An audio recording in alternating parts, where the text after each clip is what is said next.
오늘 하나님의 말씀 사무엘하 9장 1절부터 8절까지 말씀을 보겠습니다. 다윗이 이르되 사울의 집에 아직도 남은 사람이 있느냐? 내가 요나단으로 말미암아 그 사람에게 은총을 베풀리라 하니라. 사울의 집에는 종 한 사람이 있으니 그의 이름은 시바라. 그를 다윗의 앞으로 부르매 왕이 그에게 말하되 네가 시바냐 하니 이르되 당신의 종이니이다 하니라. 왕이 이르되 사울의 집에 아직도 남은 사람이 없느냐? 내가 그 사람에게 하나님의 은총을 베풀고자 하노라 하니 시바가 왕께 아뢰되 요나단의 아들 하나가 있는데 다리 저는 자니이다 하니라. 왕이 그에게 말하되 그가 어디 있느냐 하니 시바가 왕께 아뢰되 로드발 암미엘의 아들 마길의 집에 있나이다 하니라. 다윗 왕이 사람을 보내어 로드발 암미엘의 아들 마길의 집에서 그를 데려오니 사울의 손자 요나단의 아들 느비보셋이 다윗에게 나와 그 앞에 엎드려 절하매 다윗이 이르되 느비보셋이여 하니 그가 이르기를 보소서 당신의 종이니이다. 다윗이 그에게 이르되 무서워하지 말라. 내가 반드시 네 아버지 요나단으로 말미암아 네게 은총을 베풀리라. 내가 네 할아버지 사울의 모든 밭을 다 네게 도로 주겠고 또 너는 항상 내 상에서 떡을 먹을지니라 하니 그가 절하여 이르되 이 종이 무엇이기에 왕께서 죽은 개 같은 나를 돌아보시나이까 하니라. 아멘.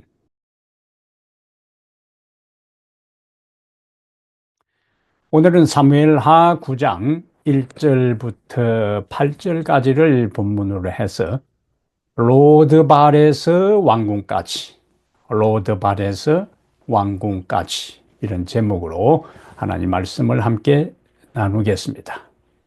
사람은 위기 가운데서 쉽게 약속을 합니다. 다양한 서약을 해요. 그러나 환경이 변하고 자신의 형편이 좋아지면은 그 약속을 까맣게 잊어버리기 일쑤입니다. 하지만 오늘 본문의 다윗은 그렇게 하지 않았습니다. 그는 주변 나라를 다 정복하고 태평성대를 누리는 가운데서도 과거 사울에게 쫓기던 시절 그의 사랑하는 친구 요나단과 맺은 언약을 기억했어요. 그 언약은 단지 우정에 대한 서원이 아니라 서로의 후손에게 인자함을 끊어버리지 않겠다는 것이었습니다. 사무엘상 20장 15절과 16절에 다윗과 요나단이 맺은 언약이 나옵니다. 여기 인자함을 끊어버리지 않겠다 할 때 인자, 히브리어로 헤세드는 하나님의 자비하심과 은총, 인자 여러 단어로 번역될 수 있어요. 룻기서의 전체에 흐르는 중요 단어가 바로 하나님의 헤세드, 하나님의 인자입니다. 그 언약을 따라 이 다윗은 요나단의 아들 장애인 머비보셋에게 은총을 베풀어요. 오늘은 머비보셋 이야기에 나타난 하나님의 은총의 특징과 그리고 그런 은총을 경험한 사람들은 어떻게 살아야 할지를 함께 나누면서 은혜를 나누고자 합니다. 첫 번째 하나님의 은총의 특징은 이 다윗과 머비보셋과의 사이에서 전개된 하나님의 은총의 특징은 하나님의 은총은 무가치하고 무기력한 사람에게 임한다. 하나님의 은총은 무기력하고 무가치한 사람에게 임한다 하는 것을 우리가 발견할 수 있습니다. 1절부터 6절까지 말씀에 요약이 돼요. 다윗이 이제 사울의 후손 중에 누가 있는가 하고 후손을 찾자 사울의 종으로서 사울을 섬기던 시바라 하는 종이 이렇게 이야기를 해요. 3절에 보면은 요나단의 아들 하나가 있는데 다리를 저는 자니다. 이 말에는 은근한 무시와 멸시의 뉘앙스가 섬에 있음을 알 수가 있어요. 이름을 이야기하지 않아요. 단지 어떤 사람으로 다리를 저는 장애인으로 소개합니다. 어린 시절 원치 아니한 사고로 5살 때, 이 머비보셋이 5살 때 원치 아니한 사고로 하반신 마비가 된 그는 신분이 무엇인가 몰락한 왕가의 후손이에요.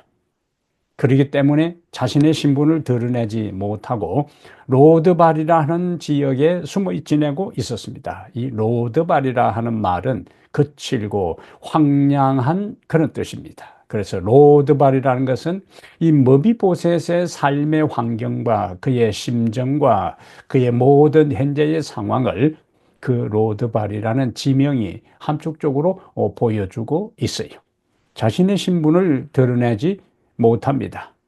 그는 사실상 사울 왕가의 사울과 요나단을 이어서 사울 왕가의 적통을 이어갈 수 있는 합법적인 왕이 계승자였습니다. 그런데 지금의 상황은 완전히 달라졌지. 그의 할아버지의 모진 정치적인 박해를 받던 다윗이 드디어 왕권을 잡습니다. 이 신흥 왕조는 사울의 후손을 찾아내 제거할 수도 있어요. 그것이 당시 근동 지역의 일반적인 상황이었고, 우리 한국 역사에도 이전 왕조의 후손들을 그대로 살려두지 않고 왕자끼리 최고의 권력을 장악하기 위해서 암살하는 일들이 허다했습니다. 권력은 부자 간에도 형제 간에도 모자 간에도 나눌 수 없는 것이 권력의 속성이기 때문에 후한을 남기지 않기 위해서 새 왕조는 이전 왕조의 모든 씨를 말려버리는 것이 고대의 일반적인 왕권 사회의 특징이었어요. 그러니까 하루하루 로드발이라는 그 지역에서 몰래 숨어서 자신의 신분을 드러내지도 않고 그렇다고 자유롭게 활동할 수도 없는 장애인으로 살아가는 그 당시 장애인, 아무런 장애인을 위한 시설이 없던 그 시절에 장애인으로 살아가던 이 머비보셋의 인생은 처참하고 처량하고 불쌍하기 그지 없었을 것입니다. 매일매일 어떤 낯선 사람이 그 동네에 나타나면은 순간 어떤 위기를 느꼈을까요? 다윗이 보낸 자객이 자기를 암살하러 오지 않았나 하는 목숨에 대한 생명에 대한 위기와 두려움을 느꼈을까요? 그런데 어느 날 일단의 낯선 사람들이 로드발에 찾아옵니다. 그리고 드디어 숨어 지내는 마길의 집에 와서 자신의 이름을 부르며 찾아요. 얼마나 긴장했을까요? 얼마나 두려웠을까요? 얼마나 떨었을까요? 드디어 이제 자신을 데리고 온 사람들과 함께 다윗 앞에 섰을 때에 제대로 원래 하반신 마비로 제대로 서지도 못하는 상태에 게다가 다윗 앞에 생사 여탈권을 가진 다윗 앞에 섰을 때 자기 할아버지의 모진 박해를 받은 사람 앞에 섰을 때 머비보셋의 심정은 착잡하기 이제는 내 인생 여기서 끝났구나 하는 생각을 가지고 있었을 겁니다. 그런데 오늘 성경의 본문의 흐름을 보면은 머비보셋이 다윗 앞에 서서 사시나무 떨듯이 두려워하고 있을 때에 다윗은 그렇게 이야기합니다. 무서워하지 말라. 네 아버지 요나단으로 말미암아 내가 네게 은총을 베풀리라.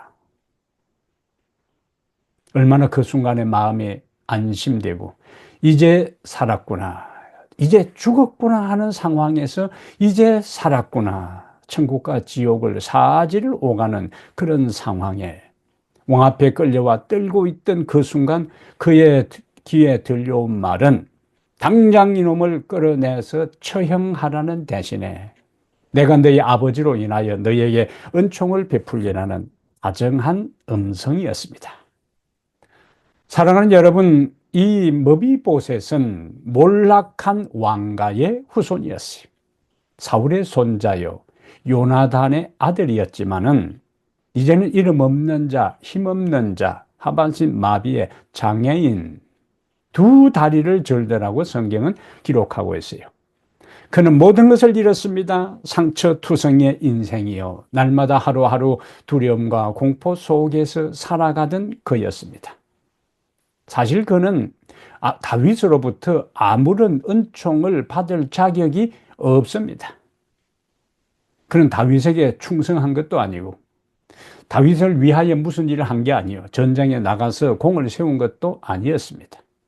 그럼에도 불구하고 다윗은 오늘 본문의 1절과 3절과 7절에 반복해서 내가 그에게 하나님의 은총을 베풀리라, 내가 하나님의 은총을 베풀리라, 내가 그의 아버지 요나단으로 말미암아 은총을 베풀리라, 반복해서 이야기를 해요.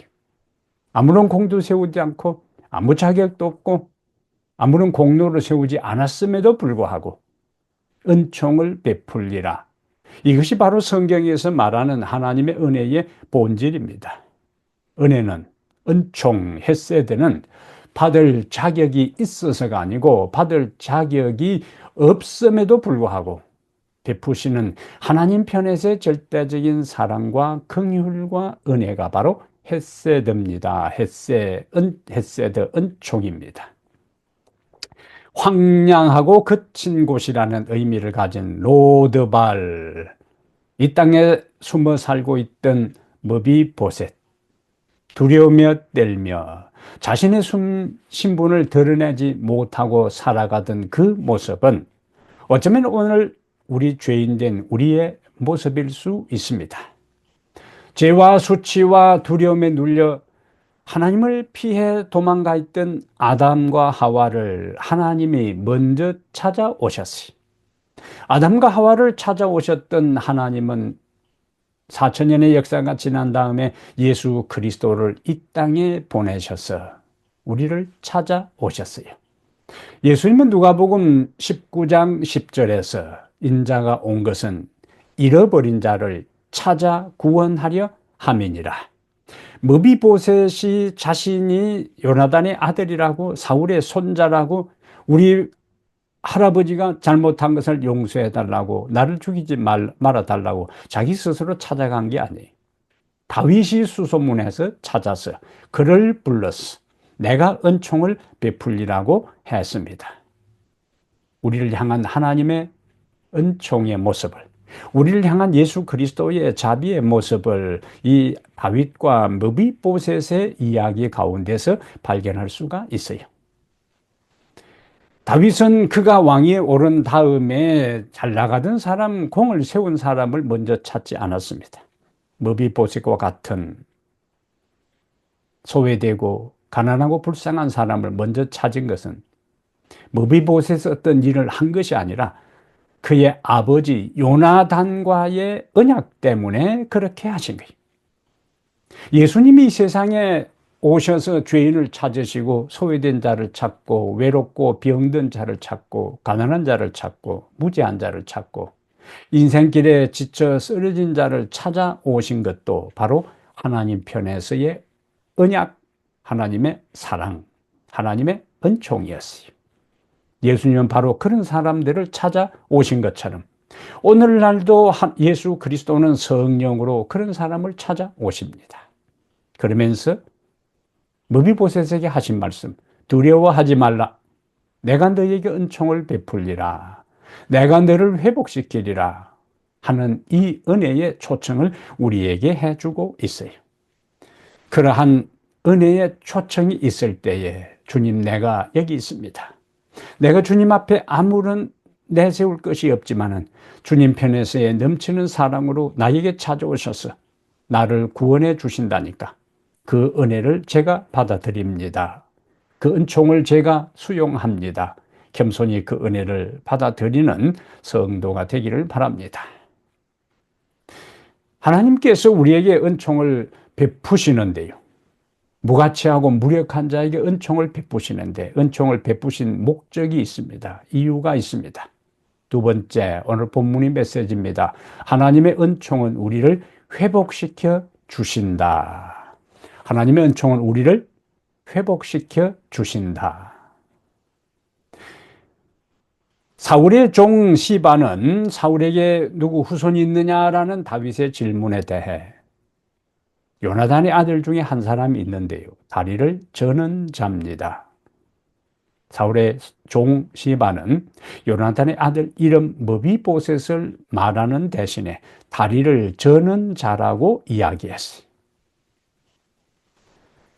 이 사울의 종에게 있어서 머비보셋은 이름을 언급할 자치도 없는 중증 장애인에 불과했습니다. 그런데 다윗은요, 머비보셋이 그 앞에 끌려와서 부들부들 사시나무 떨듯이 떨고 있을 때에 다윗의 첫 번째 한 일은 먼저 그의 이름을 불러주는 것이었습니다. 머비보셋이여. 근데 똑같이 머비보셋이여라고 이름을 부른다 할지라도 분노와 살기가 등등한 상태에서 부르는 것과 사랑과 용서와 위로와 격려의 마음이 실려 있는 그러한 음성은 분명히 듣는 사람에게 분별할 수 있는 차이가 있습니다. 머비보셋이여. 다윗은 자신의 사랑하는 친구 요나단의 아들 머비보셋을 볼 때에 한없이 동정하고 한없이 가엾고 한없이 불쌍한 생각이 들었어요. 이미 그의 사랑하는 친구 요나단은 죽었습니다. 근데 그의 아들이 한 명 남아있는데 그 아들마저 장애인으로 있었고 그 장애인 아들이 제대로 몸도 가누지 못하고 그의 앞에 떨고 있을 때에 머비보셋이여 그의 이름을 불러주었어요.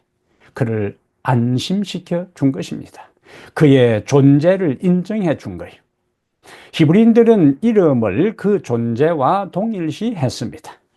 그래서 성경에 종종 하나님께서 자주 구약시대부터 아브라함의 이름을 부르고 야곱의 이름을 부르고요. 엘리야의 이름을 부르고 신약에 와서 베드로의 이름을 부르고 바울의 이름을 불러준 것은 하나님께서 이름을 불러준 그 존재를 인정해 주었다는 이야기입니다. 근데 종종 유명한 사람일지라도 무명으로 처리되는 사람들이 있어요. 부자와 나사로 가난하고 병들고 초라한 사람은 거지 나사로라고 이름을 불렸지만은 부자 이름이 없습니다. 예수님에게 찾아온 부자 법관 이름이 없어요. 아무리 그가 세상적으로 부자고 권세가 있고 탁월하고 학식이 놀랍다 할지라도 하나님 앞에 그들은 무명의 존재요. 그러나 아무리 초라하고 보잘것없어도 하나님이 인정하는 존재는 이름을 불러줍니다. 다윗은 외행적으로 사울의 종은 그의 이름을 부르는 대신에 장애인이라는 것을 부각시켰지만 다윗은 그의 이름을 불러주었어요. 그를 한 인격체로 인정한 것입니다. 그래서 오늘 본문에도요, 그의 이름이 자그마치 7번이나 나옵니다. 그냥 한 번 언급하고 그가 이렇게 할 수 있지만은 머비보셋의 이름이 반복해서 나온다는 이야기는 다윗에게 있어서 머비보셋은 소중한 존재라는 것, 자기 사랑하는 친구 아들로서 인격적인 대우를 가질 존재임을 그의 이름을 부르면서 인정해 준 것입니다. 하나님께서 성경의 역사 속에서 각 시대에 하나님의 백성들의 이름을 불러준 것은 그의 존재를 인정한 것이고 그 하나님은 오늘날 우리들 한 사람 한 사람의 이름을 이사야가 이야기한 것처럼 자신의 손바닥에 새기고 우리의 이름을 부르며 우리의 존재를 인정해주고 우리의 가치를 추인해 주는 것을 볼 수가 있습니다. 하나님께서 우리의 이름을 부르시고 우리의 존재를 인정해 주신다면은 이제 우리도 그분의 이름을 불러야 돼요. 우리는 창세기에서 아벨이 죽고 난 다음에 에노스 시대부터 사람들이 여호와의 이름을 불렀더라라고 나와요. 여호와의 이름을 불렀다는 것은 여호와가 우리의 생명의 근원이요, 존재의 근원이요, 축복의 근원이요, 우리의 삶의 전부라는 것을 여호와의 이름을 부르는 것으로 나타나요. 예배드렸다는 이야기입니다. 그러므로 우리는 하나님이 우리의 이름을 불러주시고 우리의 존재를 인정해 주시기에 이제 우리도 그분의 이름을 기도를 통해서 부르고 예배에서 그분의 이름을 부르고 찬양할 때 그분의 이름을 부르고 개인적으로 그분의 이름을 홀로 있을 때 부르시기를 바랍니다.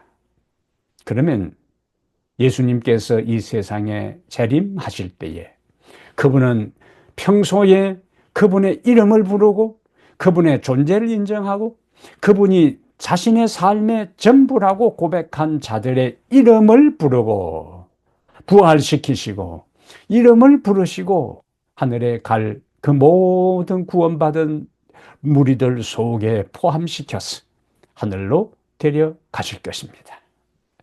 우리의 존재의 회복, 그것은 바로 다윗이 머비보셋의 이름을 불러준 걸 통해 알 수가 있어요. 다윗은 머비보셋의 이름만 불러준 것이 아니라 7절에서 이야기합니다. 너는 항상 내 상에서 떡을 먹을지니라. 이것은요, 단순히 다윗이 머비보셋을 오랜만에 자기 아들, 친구의 아들을 만났으니까 그 잔치 자리에 부르는 것을 음식 초대한 것으로 끝나는 것이 아니에요. 내 상에서 먹는다 하는 그 말은 왕자와 같은 신분으로 다윗의 왕가 로얄 패밀리의 한 멤버 일원으로서 받아들여진다는 것을 보여주는 거예요. 왕궁의 초청을 받았을 뿐만 아니라 왕과 동일한 테이블에서 함께 식사를 하는 것은 머비보셋의 신분을 회복시켜 주신다는 다윗의 보장의 이야기인 것입니다. 그래서 오늘 본문에서요 뿐만 아니라 사무엘하 9장 11절과 13절에서 그는 왕자 중 하나처럼 항상 왕의 상에서 먹었다 강조하고 있어요. 왕자 중 하나처럼 왕의 상에서 먹었다. 로드바레라는 거칠고 황량한 곳에서 외롭게 날마다 두려움에서 장애를 안고 상처를 안고 두려움 가운데서 하루하루 숨어 지내던 그를 불러내어서 이름을 부르며 그의 존재를 인정해주고 그의 신분을 회복시켰어. 날마다 다윗과 함께 한 테이블에서 식사할 수 있는 이제 사울의 로얄 패밀리가 아니라 다윗의 로얄 패밀리의 한 식구로 받아준 걸 보게 됩니다. 이전에는 예루살렘에서 멀리 떨어진 곳에 살고 있던 그를 이제는 예루살렘 평강의 도시 왕의 보호 아래 안전하게 살아가고 있는 것입니다. 그러므로 사랑하는 여러분, 이러한 이 모습은 머비보셋 한 개인의 이야기가 아닙니다. 이것은 바로 곧 우리 모두의 이야기입니다. 우리는 한때 죄 가운데 영적 로드발, 메바르고 고립된 가운데서 삶의 상처 가운데서 외로움 가운데서 인생의 숱한 여러 가지의 두려움 가운데서 살아가던 자들입니다. 하나님의 얼굴을 감히 바라볼 수 없어 숨어 지내던 존재였어요. 그런 우리를 하나님은 포기하지 아니하시고 친히 우리를 찾아오셨어요. 그리고 왕의 잔치 자리로 초대한 것입니다. 은혜의 자리로 초청하시고 용서와 회복의 식탁에 우리를 부르셔서 우리를 앉히셨어요. 그러한 부름에 응한 사람들, 예수가 우리를 부르는 소리 얼마나 간절한가, 얼마나 생명의 목소리인가. 그 부르는 소리에 반응해서 주여 제가 여기에 있습니다 라고 반응한 사람들은 이 땅에서 성령으로 우리와 함께 할 것이고, 그런 사람들은 언젠가 하늘 예루살렘에서 하나님과 함께 생명 과일을 먹으며 영원히 함께 있게 될 것입니다. 죄인된 우리의 신분을 하나님은 그리스도를 통하여 부르시고 그 예수 그리스도를 받아들이는 사람, 영접하는 자, 곧 그 이름 믿는 자들에게는 하나님의 자녀가 되는 권세를 주셨다고 했으니 우리의 신분을 예수 믿는 단 그 하나의 이유로 회복시키시고 하늘의 영원한 잔치 자리에 하나님과 함께 하는 특권을 주신다고 했으니 이 은혜를 날마다 기억하고 감사하며 찬양하며 살아가게 되기를 바랍니다. 세 번째, 오늘 본문은 하나님께서 무가치하고 무력한 자에게 은혜를 베푸시고 하나님께서 무가치하고 무기력한 자들의 신분을 회복시키시고 존재를 인정해 준 은혜를 경험했다면 이제 어떻게 살아야 되는가? 그것이 세 번째 기별입니다. 은총을 받은 사람은 은총을 베풀며 살아가라. 은총을 받은 사람은 은총을 베풀며 살아가라는 기별이 세 번째 오늘 메시지가 됩니다. 다윗은 사실상 평생을 살아오면서요, 수없이 많은 하나님 은총을 경험했습니다. 그는 양을 치던 그는 초라한 목동에 불과했어요. 하나님께서 그를 목장에서 그를 부르셔서 이스라엘의 목자로 삼으셨어요. 하나님께서 그를 사울에게 쫓기는 10년의 긴 세월 동안 그를 보호하시고 인도하시고 지키셨어요. 그리고 마침내 그를 이스라엘의 왕으로 기름 부으셨습니다. 그는 수많은 고난과 위기를 경험했지만 하나님은 그를 보호하셨고 하나님은 그를 인도하셨고 하나님은 그를 이스라엘의 왕으로 은총을 베푸셨어요. 다윗은 자신의 삶을 회고하면서 하나님의 이 엄청난 은혜 언제나 기억하고 있었습니다. 그래서 시편 116편 12절에 여호와께서 내게 주신 모든 은혜를 내가 무엇으로 보답할꼬 라고 노래합니다. 하나님께로부터 엄청난 은혜를 받았기에 그 은혜를 무엇으로 보답할꼬? 그 은총을 경험한 사람으로 이제 은총이 필요한 머비보셋과 같은 장애인에게 그는 하나님의 은총을 베풀고 있어요. 장애인으로 숨어지던 그 하루하루 생명의 위협 속에 두려움에 떨고 지냈던 그 사울의 가문에서 버림받았던 그를 왕자처럼 왕의 자리에 함께 앉아서 먹게 하는 은총을 베풀어 주었어요. 그런데 오늘 사무엘하 9장 4절에 보면요, 머비보셋은 자주 언급을 했지만은 다윗에게 오기 전에 어디에 살았다고요? 로드발, 그리고 누구의 집에? 마길의 집에 머물고 있었어요. 마길이라는 사람은 망한 왕조의 장의 아들인 머비보셋을 숨겨 돌보다가 붙잡히면은 같이 죽을 수 있는 위협이 있었지만은 그러나 불쌍한 머비보셋을 위협을 무릅쓰고 돌봤어요. 그 머비보셋을 다윗에게 은총을 베풀었다는 거예요. 근데 여러분, 성경의 스토리는 참으로 흥미진진합니다. 다윗이 머비보셋에게 은총을 베풀었다 하는 것으로 끝나지 않습니다. 세월이 흘러요. 다윗이 그의 아들 압살롬에 의해서, 압살롬이 반란을 일으켜서 예루살렘 왕궁을 빠져나와 급히 맨발로 도망갈 그때에 어떤 일이 일어난 줄 아십니까? 사무엘하 17장 27절부터 29절에 보면요, 다윗이 급히 왕궁에서 도망갈 그때에 마길이라는 사람이 여러 음식을 챙겨와서 다윗과 그의 신하들을 먹이는 모습이 나오는 것입니다. 다윗은 이러한 것을 기대하고 머비보셋에게 은총을 베푼 게 아니에요. 하나님께서 자신에게 너무나 많은 은총을 베풀어 주셨기에 이제 자신의 사랑하는 친구 아들인 머비보셋에게 은총을 베풀었는데, 다윗이 아들의 반란에 의해서, 반역에 의해서 도망가는 그 위기의 순간에 예상치 못한 자리에서 이전에 머비보셋을 모셨던, 돌보아 주었던 마길은 자기가 돌보아 주었던 머비보셋에게 은총을 베풀었던 다윗 왕의 그 은총을 기억하고 이제 권력을 다 상실하고 급히 도망가는 그 상황에서 그 다윗을 먹여 살리는 것을 볼 수가 있습니다. 은혜는 돌고 도는 것입니다.